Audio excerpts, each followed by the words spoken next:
प्रणाम, नमस्कार और बहुत बहुत धन्यवाद कि आप सभी के प्यार के जरिए, आशीर्वाद के जरिए आज यहाँ पे संतोषी नगर 5 नंबर वार्ड विष्णु मंदिर के पास ये भारतीय जनता पार्टी का ज्वाइनिंग प्रोग्राम सक्सेसफुल होते हुए दिख रहा है।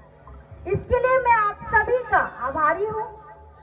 आज हमारे बीच उपस्थित इस मंच पे भारतीय जनता पार्टी के नेतागण, कार्यकर्तागण, बूथ कमेटी, महिला मोर्चा और साथ ही मेरे 5 नंबर वार्ड का मेरा परिवार, मेरा नागरिक, आप सभी का तहे दिल से धन्यवाद करती हूँ।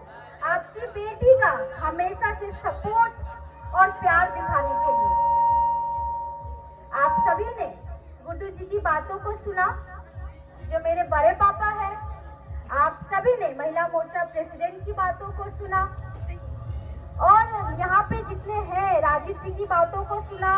राजेंद्र सर जी ने अपनी बातों को रखा आप सभी के बीच। तो आप सभी ने सुनकर एक चीज देखा होगा कि हमारे देश के यशस्वी प्रधानमंत्री श्री नरेंद्र दामोदर दास मोदी जी के सहयोग के कारण आज हमारा बंगाल, आज हमारा देश, हमारा भारत देश किस उन्नति पे है, किस ऊंचाई पे जा रहा है।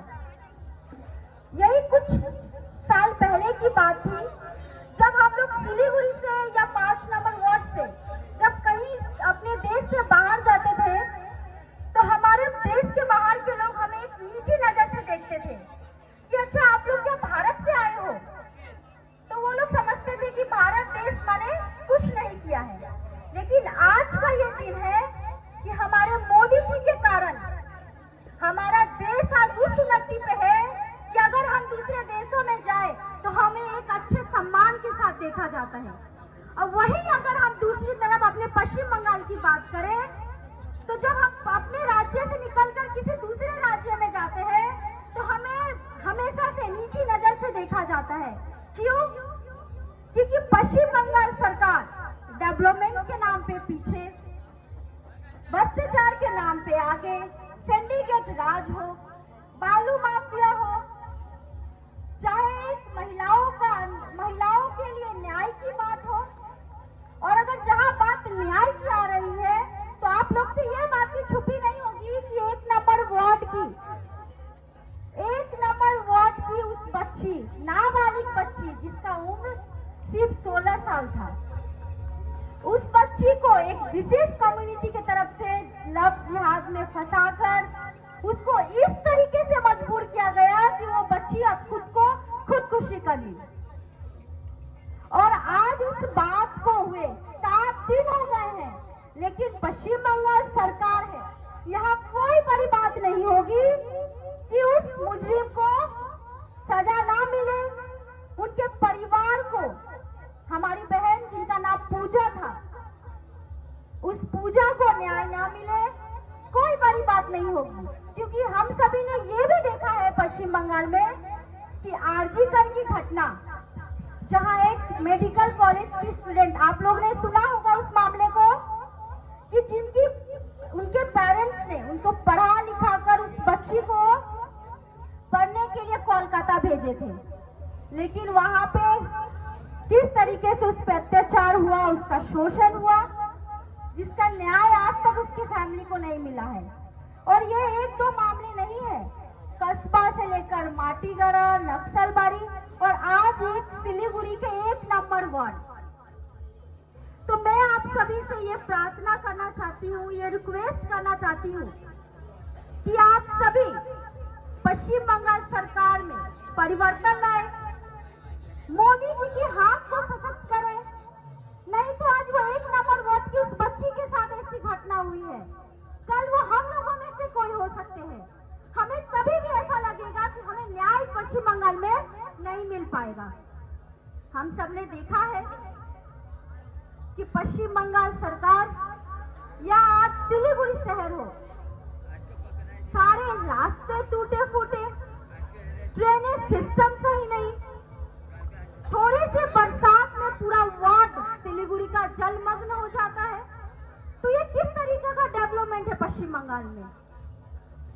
हम लोग ये एक साथ मिलकर मोदी जी को हाथ को सशक्त करना होगा और पश्चिम बंगाल में सिलीगुड़ी में भारतीय जनता पार्टी की सरकार को बनाना होगा। और ये जितनी बातें हैं, चाहे वो महिलाओं के लिए, चाहे वो डेवलपमेंट के लिए, इन युवाओं के लिए, उनके लिए हमें भारतीय जनता पार्टी की सरकार को चुनना होगा। और जहां बात युवाओं की आती है, तो आज देखिए पश्चिम बंगाल सरकार नौकरियां नहीं दे सकती है। 1500 रुपया देकर उनको बेरोजगार योजना देती है। तो क्या हम लोग युवा भाई यहाँ खड़े हैं, क्या हम लोग 1500 रुपया का बेरोजगार योजना पसंद करेंगे या 15,000 रुपया की नौकरियां पसंद करेंगे? 15,000 की नौकरियां हम लोग पसंद करना चाहेंगे ना। 1500 रुपया से हमारा कुछ नहीं होता है। बिल्कुल भाई लोग बोल रहे हैं यहाँ कि 1500 रुपया में कुछ नहीं होने वाला है। तो इसीलिए पश्चिम बंगाल सरकार में भारतीय जनता पार्टी की सरकार को आप लोग बनाए, मोदी जी के हाथ को सशक्त करें। और डेवलपमेंट एक अलग बात है, लेकिन जो पार्टी हमारे हिंदुत्व के लिए लड़े, जो हमारे धर्म के लिए लड़े, उनके लिए हमें सबसे पहले खड़ा होना पड़ेगा। क्या भाई लोग, आप लोग खड़े हो? देखिए ये युवा लोगों का जोश, क्योंकि ये लोग कल का फ्यूचर है, हमारा पश्चिम बंगाल का फ्यूचर है, हमारा सिलीगुड़ी शहर का फ्यूचर है। तो आप लोगों के कारण ही हम लोग पश्चिम बंगाल और सिलीगुड़ी की दशा और दिशा दोनों को बदल सकते हैं। अभी रामनवमी का फेस्टिवल था और सिलीगुड़ी में जो धूम थी वो हम लोगों ने देखा है। यहाँ से भी एक झांकी निकली थी जिसमें मैं खुद आकर यहाँ उद्घाटन की थी और हमारे वर्ष से टोटल 12 झांकियां निकली थी।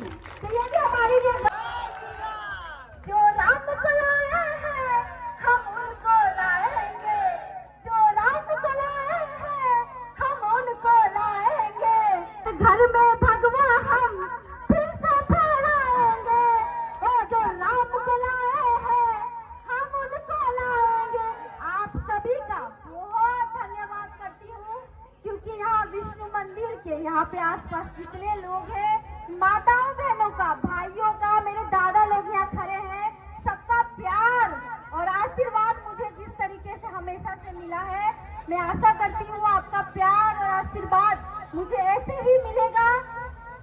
और मुझे ये भी पूर्ण विश्वास है कि जिस तरीके से आप सभी ने लोकसभा चुनाव हो, विधानसभा चुनाव हो या फिर काउंसिलर का चुनाव हो, आप सभी ने बहुत सारे वोट और प्यार के जरिए आपने भारतीय जनता पार्टी की सरकार को चुना है। मैं एक बार फिर से आप सभी से निवेदन करती हूँ कि आने वाला विधानसभा चुनाव में हमारे भारतीय जनता पार्टी के जो पार्टी है, माननीय डॉक्टर शंकर घोष महाशय जी, उनको भी भारी मतों से विजय दिलाकर और उनको मंत्री बनाए और मोदी जी के हाथ को सशक्त करें।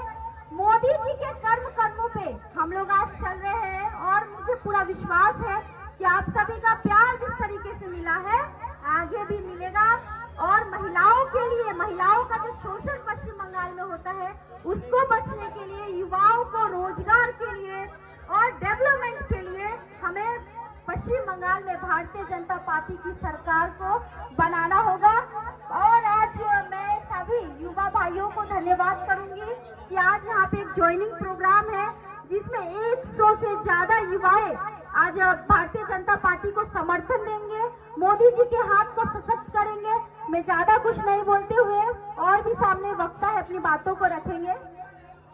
भारत माता की, भारत माता की, भारत माता की।